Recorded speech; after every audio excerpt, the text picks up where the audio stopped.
Welcome back, beautiful souls. I'm Liz, and if you've joined me in my Intro to Gridworking workshop, you know that we've been working to anchor light into Mother Gaia's grid and system.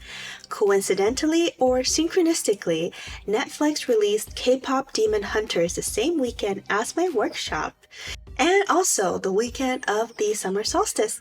I had no idea at the time what the movie was about, and the universe somehow knew I was going to film this video and somehow made my new hairstylist here accidentally give me K-pop hair. It was a miscommunication, and by the time you watch this video, this hair will hopefully be toned down, but for now I'm just gonna roll with it. Kpop Demon Hunters provide a great visual illustration of how gridworking works and how it relates to the battle for human consciousness. For those of us called to do grid work, which I'll summarize here as anchoring light into Earth's sacred grid or energetic ley lines, it's good to have a less threatening animation depicting what we're really up against, the ones who are trying to break or create tears in the grid and why they're doing it. Personally, the animated ones are a lot less scary and gentle for the eyes. This video is focused on explaining gridworking and loosh with examples and screen captures thanks to this wonderful animation, Kpop Demon Hunters, on Netflix. This video may contain potential plot spoilers, so here's my spoiler alert notification in case you want to save this video until after you've watched the movie. But don't forget to come back! To start, I need to introduce you to the concept of loosh, which was coined by Robert Monroe, the consciousness researcher who founded the Monroe Institute. He discovered this during his out-of-body experiences and documented this in his book Far Journeys, published in 1985. He encountered non-physical beings who described to him that they likened Earth to a loosh farm. They feed off strong emotional outputs that they describe as loosh, a term for that emotional energy that conscious beings produce. Plants produce it, animals produce it, humans produce it, especially during intense experiences such as fear, suffering, ecstasy, passion, intense joy, worship, loneliness, shame, etc. Monroe discovered that certain non-physical entities actively harvest this loosh from humans, much like we might harvest crops for our food. Think about it. When you're caught in a cycle of doom scrolling, when you're triggered by outrage content, when you're swept up in mass hysteria or obsessive fandom and excitement like at a K-pop concert, you're producing loosh. The energy is going somewhere and it might be feeding something. Monroe later posits that loosh is not inherently bad, it's simply a powerful byproduct of consciousness. But this energy can be exploited by entities who desire to feed on it, especially those in the lower astral planes. My take, based on my reading in the Akashic Records, benevolent beings do not need to feed on loosh. They can get energy from source directly, and so there's no need. But certain lower astral entities in their descendant state, they cannot get energy from source, and so they have to feed off other energies, kind of like energy vampirism. I wish this was just a conspiracy theory or a cute animation like Monsters Inc. or Kpop Demon Hunters, but as you go along your spiritual journey and learn about lower astral entities and the demonic realms, as well as the negative souls who walk among us right here on Earth, who are service to themselves, then it's just natural as having light and darkness, or clair, obscure, together as part of our energetic reality. And as light workers who are also grid workers, we need to understand that our attention is a type of resource where we place our focus, our emotional energy, our devotion. That's where we're directing our energy to. In sum, you can think of loosh as a byproduct of emotionally charged experiences. The type of loosh that can be consumed by certain entities will depend on the entity. It's like different flavors, if you will, ice cream or cake kind of thing. But it's in the entity's interest to keep creating the environment that will produce that specific intense emotion that they want to consume. Some entities might prefer to feed on fear, some on lust, some on shame. So enter the Honmon in Kpop Demon Hunters. The movie introduces the pop singer group Huntrix as a type of idol shamans. They have a broad reach since they have millions of fans, and they also hunt demons. And their music and singing can, quote, unite the souls and bring people together. With this connection, the hunters created a shield to protect the world, the Honmon, unquote. The Honmon is the term used in the movie that refers to this protective shield to keep demonic energies out of the earth, preventing them from feeding and stealing our souls. In our world, we call it the Earth's sacred grid, or ley lines, or dragon veins, long mai in Chinese geomancy. In this movie's mythology, the main characters act as warriors who use their music, their light, their synchronized energy to repair the Honmon and keep demonic entities from infiltrating our reality, from accessing our loosh. This is extremely close to what lightworkers who do gridworking do here in our reality. Bear with me, please, because truth does sometimes come wrapped in fiction. It's the art imitates life and life imitates art thing. The universe speaks to us through creative works. As the writers and creators, artists, we're all tapping into the collective well for inspiration. In Korean shamanic tradition, the mudang practices that go back thousands of years, which shares many similarities with esoteric Daoist traditions due to the historical cultural exchange between China and Korea, and actually Korea preserved a lot of it. Korean mudang conducts good ceremonies through chanting, ritual dance, drumming, other instruments, and hand gestures to activate spiritual portals and shift energetic fields by calling in protective spirits and banishing harmful entities to heal community spaces and restore the balance.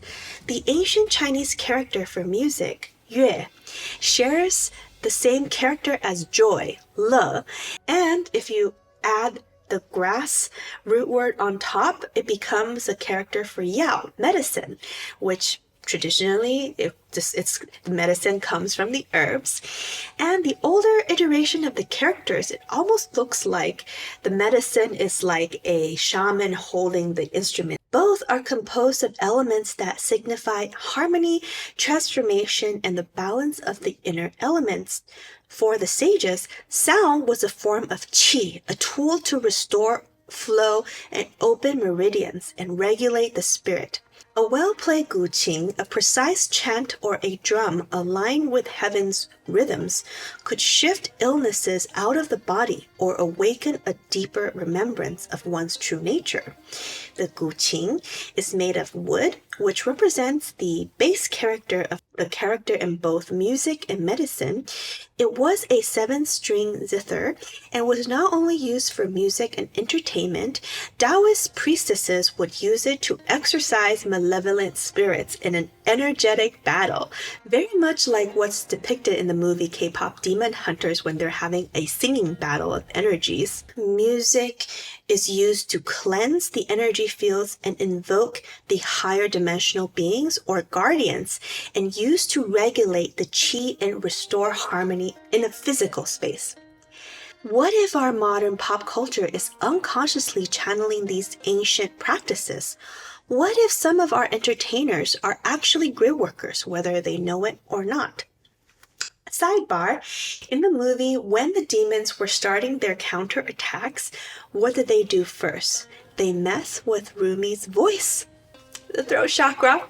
I had made an Instagram reel a while ago when I noticed that a lot of my friends and fellow healers were sick for a while with respiratory issues that affected our voice and our singing abilities.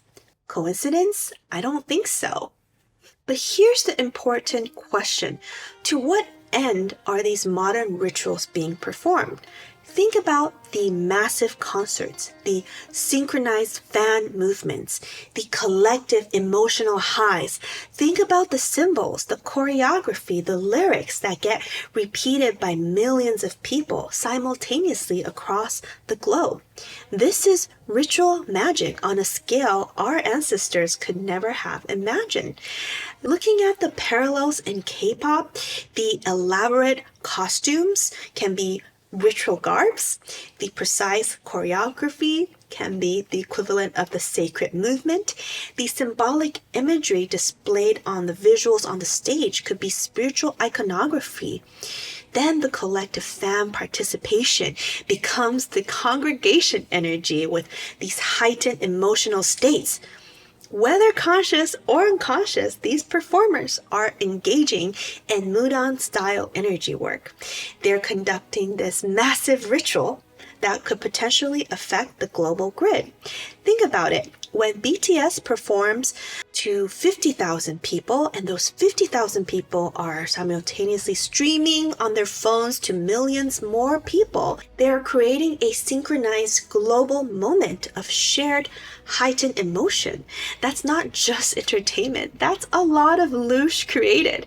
Massive energy working potential since it connects a lot of people at once. But the question is, what frequency is being anchored? What entities are being invited in, or what entities are feeding off of this Loosh? As demonstrated in Kpop Demon Hunters, that energy can swing both ways. For love and peace, as the Huntrix were doing, and strengthening the grid, or I think they're called the Saja Boys, the demon group, they are singing and they're generating the Loosh to feed the king of the underworld, Guima. Here's where we need to activate our critical thinking lenses. Monroe discovered that Loosh comes in different flavors. There's Loosh from suffering, fear, anger, despair, obsession, and this is what the negative entities like feeding on. But there's also Loosh from transcendence, love, joy, spiritual awakening, genuine connection. So when we look at our entertainment industry, our social media ecosystem, our global attention economy, we have to ask, what kind of Loosh is being cultivated? What kind of emotional energy is being harvested? Some performances can anchor light into the grid, inspiring healing, create genuine connection and upliftment. Others might be designed to generate addictive obsession, emotional dependency, or even summon darker energies, like dark entity summoning rituals on a major stage. Recently, Gigi Young did a live Q&A, and I will link it in the description box, where she deep dives into occult magic on stage, explaining the theory behind performances found in Coachella, the Grammys, etc., where certain pop stars are embodying symbols and archetypes with their costumes that are involved in dark magic and dark arts. As gridworkers, we need to develop discernment. We need to feel into the energy behind what we're consuming and supporting, even if it's seemingly innocent and neutral like pop music. This brings us to the heart of today's video, the battle for our attention.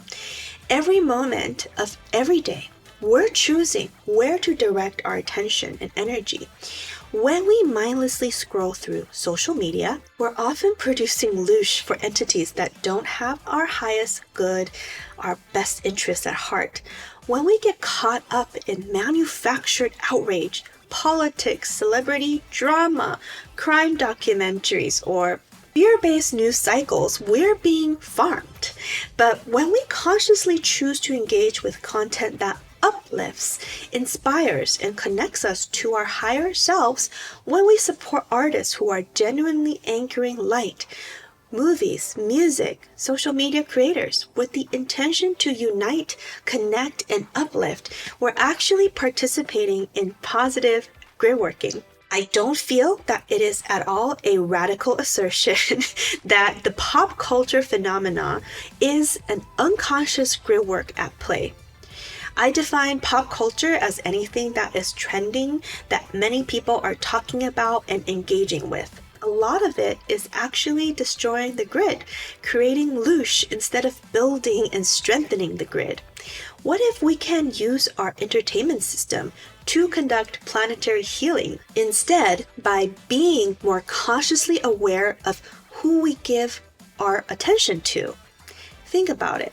When millions of people simultaneously experience joy, hope, or love through music, aren't they also anchoring those frequencies into the grid?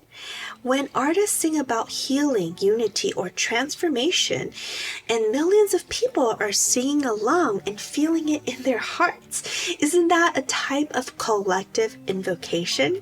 Kpop Demon Hunters present us with the reality that some performers might be consciously engaged in this work, using their platform to repair the fictional Honmon or Mother Gaia's sacred grid in our world, to keep the negative entities at bay, to anchor light into the collective field. On the flip side, it underscores that there is a battle happening in the entertainment realm, the yin and the yang. Some forces are trying to use these platforms for loosh harvesting, while others are trying to use them for planetary healing. So how do we navigate this? How do we stay conscious in a system often designed to keep us unconscious and asleep, unawakened? Firstly, we need to focus on energetic discernment. Before engaging with any content, any performance, any collective energy event, we should pause and ask, how does this feel in my body? What frequency is this carrying? What am I being invited to feel or think? Where is this leading my attention to? What would I be feeding if I engage with this? Second, we need to remember that we can choose to be grid workers. We can choose not just to be consumers of content. We can see ourselves as conscious participants in this global energy grid with our global energy currency. Every choice we make ripples out into the collective. Here's what I propose that we practice as consumers of pop culture, pop entertainment, pop music, pop everything. Number 1, energetic hygiene. Before consuming any content, take a moment to ground yourself, connect to your heart center, set an intention to remain sovereign and discerning.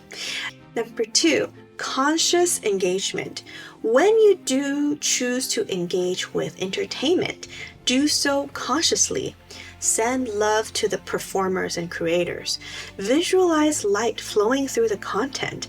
Use your engagement as an opportunity for positive grid work. Number 3, support light anchoring artists. Actively seek out and support artists who are genuinely anchoring light. Look for those who promote healing, unity, spiritual growth, facing the shadows, and genuine connection. Your support helps amplify their positive influence on the grid. This applies to movies, TV shows, indie artists, media creators, and independent artisans and craftsmen, including culinary arts and your local food truck stands. Transform consumption into contribution. Instead of being a passive consumer, become an active contributor. When you watch an uplifting performance, consciously add your own light to the collective field. When you hear healing music, let it move through you into the grid. My dear grid workers, we are living in times that require us to be more conscious, more discerning, and more intentional than ever before. The battle for human consciousness is real. It's not made up. It's not just a simulation. It's happening at every level, including our entertainment and social media systems. But we are not powerless or passive victims. We can become conscious creators with the ability to choose where our attention goes, what we feed with our energy, and how we participate in this global energetic field. Whether we call it the grid, the fictional Honmon like in Kpop Demon Hunters, or simply the collective consciousness, we are part of this interconnected web of energy. Our choices matter. Our attention and intentions matter. As I close today's video, I want to leave you with a challenge. Consider doing this each morning before you engage with any content. Take a moment to connect with your heart center and ask, how can I use my attention today to serve the light? How can I be a conscious, active participant in healing the grid? What am I being called to support, and what am I being called to avoid? Trust your intuition, trust your body's wisdom, trust your heart's discernment. And if you try it, let me know if you feel anything different if you do this, when you do this. Remember, every moment of conscious choice is an act of grid work. Every time you choose love over fear, connection over division, truth over manipulation, you're actually anchoring light into the collective field. The grid needs more conscious guardians and aware participants. The battle for human consciousness needs warriors of light. Could be you. You can join into this global gridworking by simply aligning yourself and your intentions. This simple act, you don't have to do anything or buy anything. You can simply do this one thing. Thank you for joining me in this exploration, and may you use your attention wisely. See you in my next video.